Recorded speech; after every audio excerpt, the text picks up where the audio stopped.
একটি নতুন বছর শুরু হলো। নতুন বছর এলে আমরা লক্ষ্য ঠিক করি।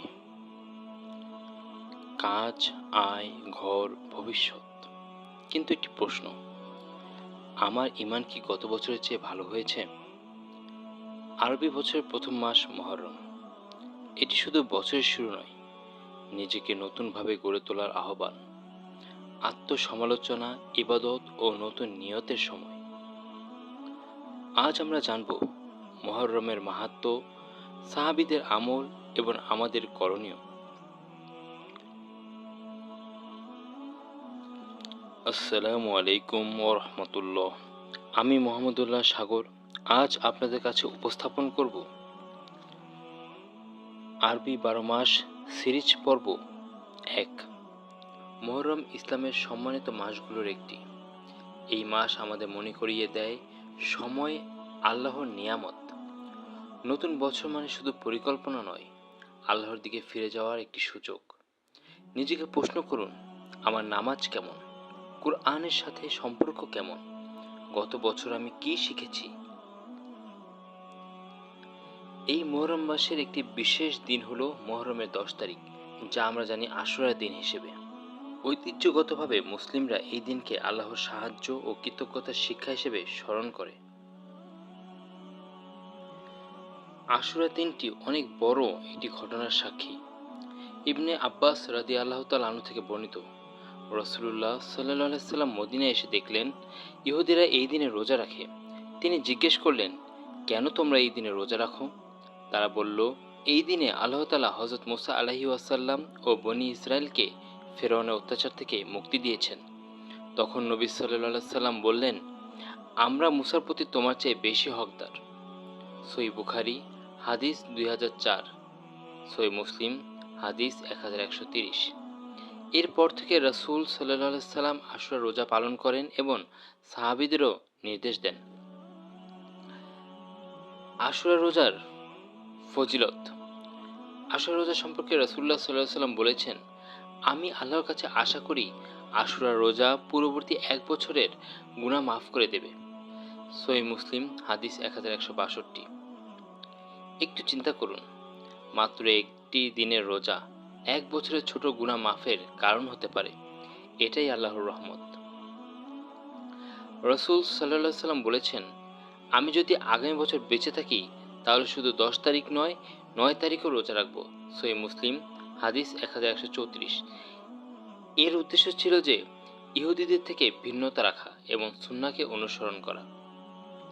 তাই উত্তম হলো 9 ও 10 তারিখে রোজা রাখা অথবা 10 ও 11 তারিখে রোজা রাখা।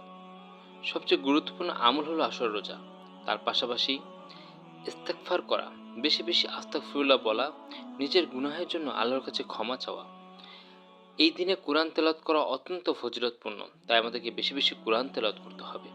নিজের পরিবার এবং উম্মার জন্য দোয়া করতে হবে, গরিবদের সাহায্য করতে হবে, খাবার দান করতে হবে। এটি অত্যন্ত সওয়াবের কাজ। এই আশুরাকে ঘিরে আমাদের কিছু ভুল ধারণা রয়েছে। অনেকে আশুরা নিয়ে ভুল কিছু কাজ করে। শুধু শোক পালন করা এই আশুরার মূল উদ্দেশ্য নয়। শরীরে আঘাত করা বা মাতাম করা এই আশুরার মূল উদ্দেশ্য নয়। ইসলাম বিরোধী রীতি অনুসরণ করা এই আশুরার মূল উদ্দেশ্য নয়। ইসলামে এই আশুরার মূল উদ্দেশ্য হলো এটি একটি ইবাদতের দিন, শুকরিয়া আদায়ের দিন, রোজা রাখার দিন।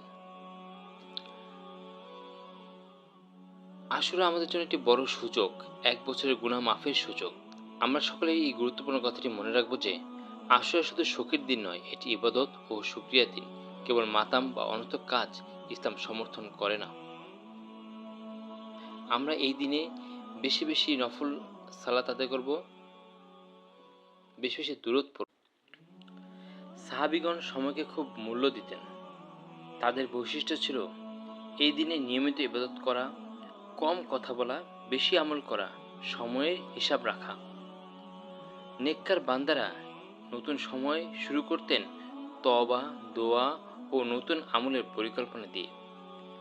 বর্তমান সময়ে আমরা এই আশুরার দিনে যে করণীয় কাজগুলো করতে পারি তা হলো 5 ওয়াক্ত নামাজ সঠিকভাবে সঠিক সময়ে আদায় করা,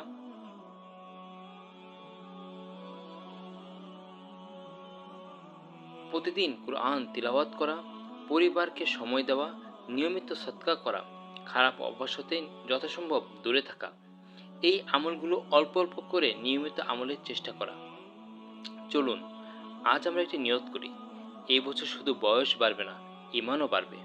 ভিডিওটি ভালো লাগলে অবশ্যই মুসলিমের সময় চ্যানেলটিকে লাইকস, কমেন্টস, শেয়ার ও সাবস্ক্রাইব করুন এবং আমাদের কমেন্টে লিখুন এই নতুন বছরে আপনার আমলের লক্ষ্য কী। জাযাকাল্লাহু খাইরান।